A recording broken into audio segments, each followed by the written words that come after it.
Oh, hello there. My name's Philip Collum, and here at Pack Pythons, we're all about two things: learning things and education.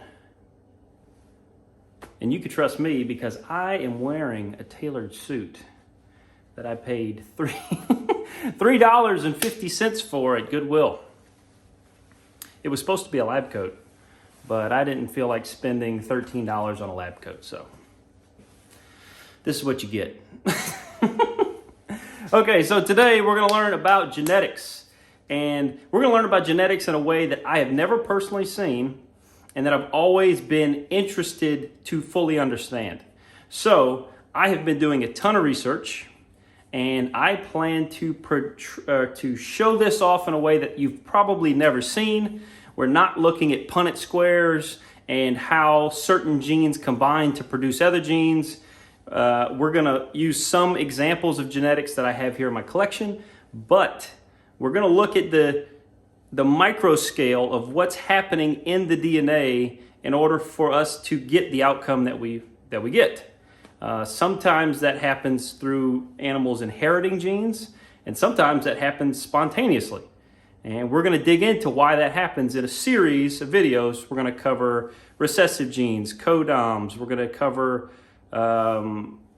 paradoxes. We're going to cover parthenogenesis. We're going to cover a few different things, and this series might expand a little bit as we go, but I'm looking at probably a 5-6 part series. This is part number 1, and today we're going to talk about the Punnett square. I'm not going to show you a Punnett square necessarily. I'll show you one as an example, but we're going to talk about what's actually happening on the micro scale in the DNA, in the cells of the animal, in order for us to get the results that we see. So stay seated. Let's go to school. And I got to put some pants on. So be right back. Okay, so I tried to bring down my low white banana pied male, Mac, and he didn't want anything to do with it. So here's a video of him diving off the table and me just barely catching him. This is a Punnett square. Mac's parents were a female Hetford and a male pied. The male pied had 2 pied genes. This is a lowercase p. The mother only had 1 pied gene, which is this lowercase p. When we carry out a Punnett square, you guys know big P, little p, little p, little p, little p, little p. So this carries down, down, over, and over. So these two are both big P, little p. These are both Hetford normals. And these are both little p, and these are both pieds. So this tells us that genetically, when these two animals pair, we've got a 50% chance of hitting a het pied and a 50% chance of hitting a visual pied. What the heck does this mean when we look at the DNA of our animals? Well, if we took Mac and we looked deep down inside the cell of his body, basically any cell of his body, we have a nucleus. And inside that nucleus, there are 36 chromosomes. I'm not going to draw 36. Just going to draw a few to give you the idea. And of those 36, half of them came from his mother. Those are called maternal chromosomes. That's the red in the example. And half of them came from his father, which are all the blue chromosomes. And ball pythons have 36. So they have 18 pairs of chromosomes. Humans have 46 chromosomes, and that's 23 pair from our mother and 23 from our mother, 23 from our father. Very similar. Snakes are genetically simpler animals, and they have less chromosomes. So what happens if we take a look at just one of those pairs of chromosomes. So this will be the father, and this will be the mother. Now, you've probably seen them kind of drawn like this, and sometimes they'll have like a little ball on it. This is called the centromere, and that we will kind of explain later a little bit, not super in detail. But if we took that just kind of blob shape and we zoomed in on it, we would see that it's actually more like, it's not a blob with DNA inside of it.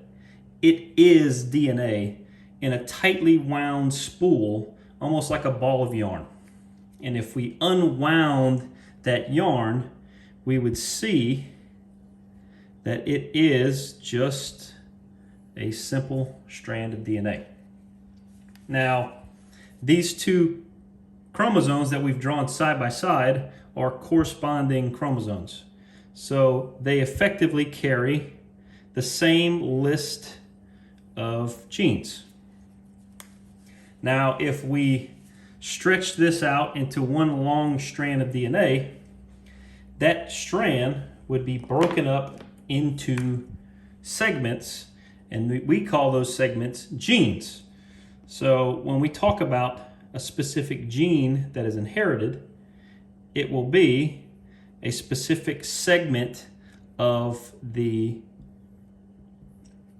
DNA strand. And when we have two corresponding chromosomes, they'll have corresponding segments of genes, and we call these alleles. So two sections of genetic material that fall on the same portion of the DNA are alleles, and we would call these effectively allelic. They fall in the same area of the DNA. Now, in the case of a pied and a het pied, the same Punnett square that I just showed you, we have this. I'm just going to kind of draw these randomly. You've probably seen this 100 times. I'm going to try to draw them similar because that's effectively what is happening here. And we'll do purple, or what is that? Yeah, that's kind of purple, maroon to green.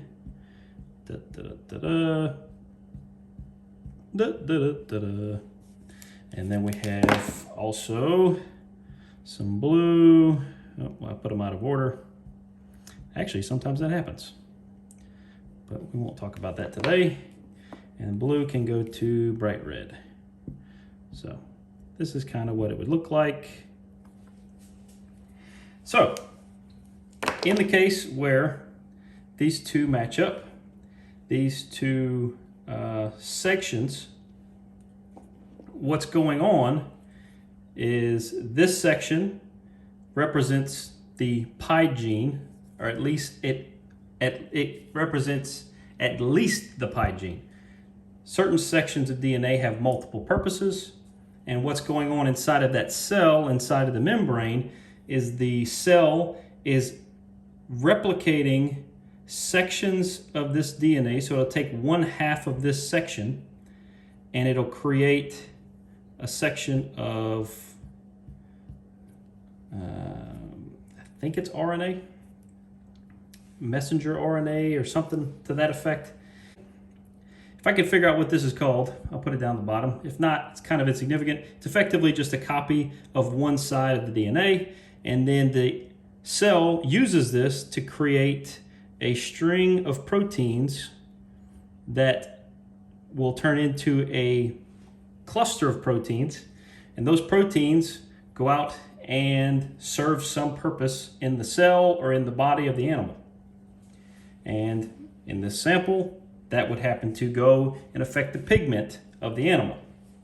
Now, in addition to the pigment, it could, not necessarily pied, but any specific gene segment could produce a protein that has multiple purposes, and one of those purposes could be good and one of them could be bad, or they could all be bad. Or you could even have a section of DNA, a gene that does nothing and serves no purpose and is effectively either a genetic mutation that never had a purpose, or it could be a dormant section of genetics from, ancient generations that has become useless and non-effective.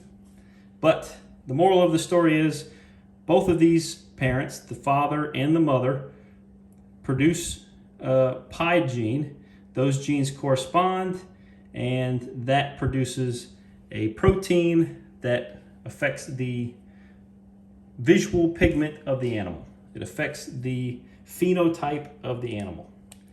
And that is the root of what's going on behind a Punnett square.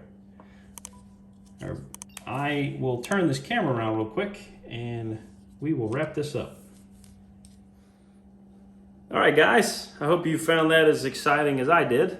I have, as long as I can remember, the idea of genetics has been super intriguing to me, especially as long as I've been into reptiles and ball pythons specifically. I can remember 12 years ago when I bought my first ball python and saw it was the panda pied that had just come out. I was just awestruck at the fact that you could combine genetics and produce something so fascinating like that. I also dove into breeding rats and trying to produce blue Dumbos, and it's genetics are something that I've always been passionate about. But beyond the Punnett square, I never really had a good grasp on what was physically happening to explain the things we're told of how it works. And I've dug in, I've done a ton of research, I've learned a lot, which has been very satisfying, and I really hope that this is exciting to you guys as well. I got several more details, and we're going to revisit the same information about different topics and break this down in different ways to explain why we have paradoxing, why we have parthenogenesis, which is where a female can produce offspring on her own, how codoms work. This kind of covered recessives, and codoms are very similar, so I'm not going to spend a whole lot of time on that. But understanding what's physically going on to cause birth defects, to cause animals to not be viable and to die in the egg or what have you. So there's quite a bit I plan on diving into. It's probably going to expand and grow as we go, but I'm seeing at least 4 or 5 segments to do. And again, it's something I'm really excited about. I really hope you guys enjoyed it. If you did, be sure to like, subscribe if you care to stick around. And that's it for today. Y'all take it easy. If it ain't easy, don't take it. Peace.